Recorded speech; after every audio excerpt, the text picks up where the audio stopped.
S.O.S. by Humongous. Quote, "Hello, we're the ones who control your lives. We make the decisions that affect all of you.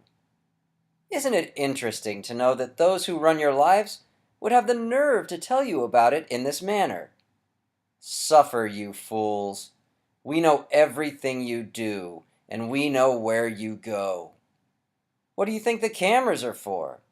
And the global positioning satellites? And the social security numbers? You belong to us, and it can't be changed.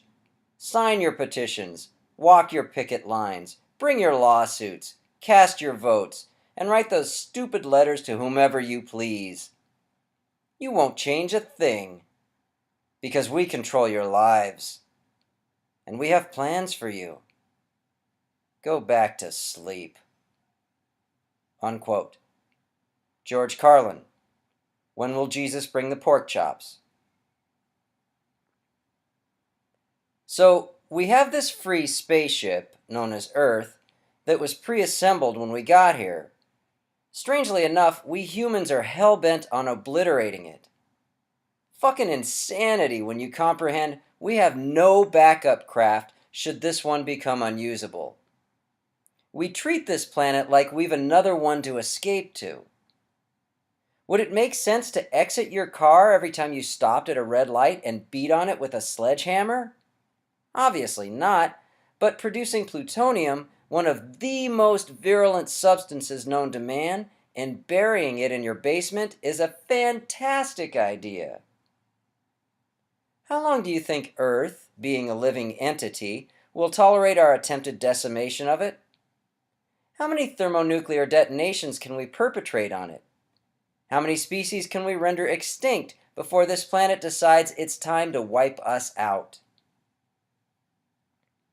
If you hadn't yet considered the Earth a living being, ponder why grass grows on it. If this planet isn't alive, how come millions of species exist thanks to its perpetual ecosystem? Earth will only endure the human race's endeavored destruction of it for so long until it decides it's had enough and obliterates us, spending less exertion doing so than you would scratching an itch. Humans are a minor nuisance to this planet, but one can't tolerate that slight pain too long before resolving the problem. The mentally challenged can only watch so many internet videos of dancing dogs and people pretending their babies are special before this universe concludes there's no point in keeping us around. As usual, that gosh dang monetary system is our undoing here. The Earth is continually raped, forests obliterated, soil farmed until it's not usable, etc., for the sake of accumulating pesky strips of meaningless fabric called cash. No mind is paid to the destruction fracking wreaks on the planet, so long as somebody amasses money in the process. Decimating the foundation of your house so you can dementedly believe you own it is as stupid as autographing a hockey puck with a black ink pen. By the powers we allow to be, we're constantly told there's scarcity of resources on Earth. Such is a lie, and an easily provable one at that. Why would the government falsely inform us there's a shortage of raw materials on our temporary home? Simple. They want us scared, so we support a monetary system, buying and hoarding as many resources as possible out of fear. Remember, as long as there's money, these fuckers have the optimal tool with which to control us. Mainstream media, a propaganda arm of the government, indoctrinates us into believing humans are running out of potable water on the planet. Over 70% of the Earth's surface is covered in this life-sustaining liquid, of which oceans comprise the majority. Hence, we're being sold a bill of goods. But wait, you shout, we can't drink seawater. Its salt content is too high. One word: desalination.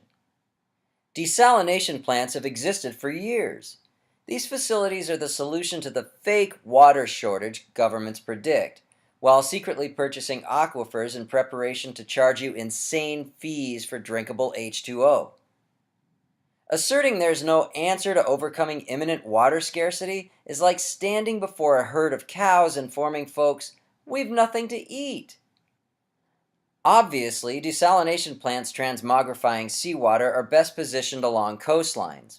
It's calculated in order to provide all of present humanity with drinkable H2O using ocean reserves, one would need enough facilities to cover 8.5% of the planet's shores. That's nothing.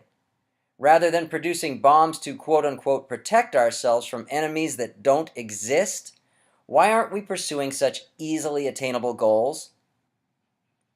Governments inform us we may run out of wood due to our species' rapid population growth and its innate need for shelter. So stop building houses out of this resource for a while and construct them from something else until trees thrive again in abundance. It's not like these solutions require concentrated cogitation to arrive at.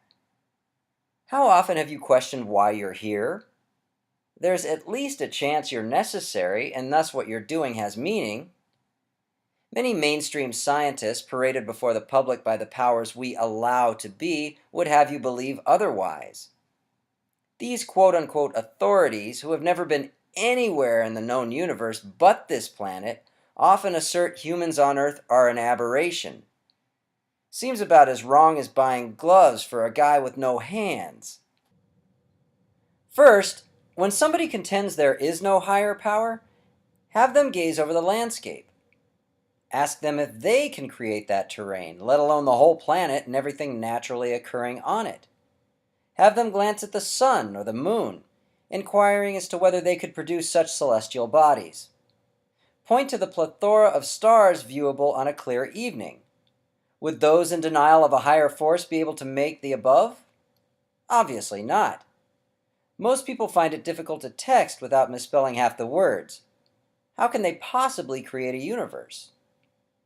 Thus, we have proof of a higher power, or powers. This is irrefutable with logic. Some force or forces more capable than you or anybody you know produce the environment in which we exist. Does such mean whatever created all this is a god or gods? No. The word god is primitive. You can ascribe it to cargo cults, or those ignorant of who or what made this universe.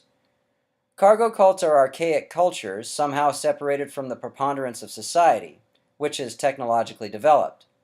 This separation often occurs thanks to a tremendous distance, typically an ocean, between the advanced culture and the crude. As such, the more basic society has no idea the more progressive exists. One day, for whatever reason, the mechanized culture visits the primitive, and the former bequeaths applied science to the latter. This technology seems like magic to the underdeveloped society. Suddenly there's an infusion of new gadgets making existence easier. Things are great, prospects are exciting, and then the advanced civilization departs. As such, the primeval group are left without modern amenities to which they've become accustomed.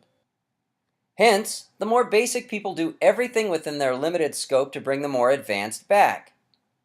Such solicitation often comes in the form of erecting statues to honor the mechanized culture.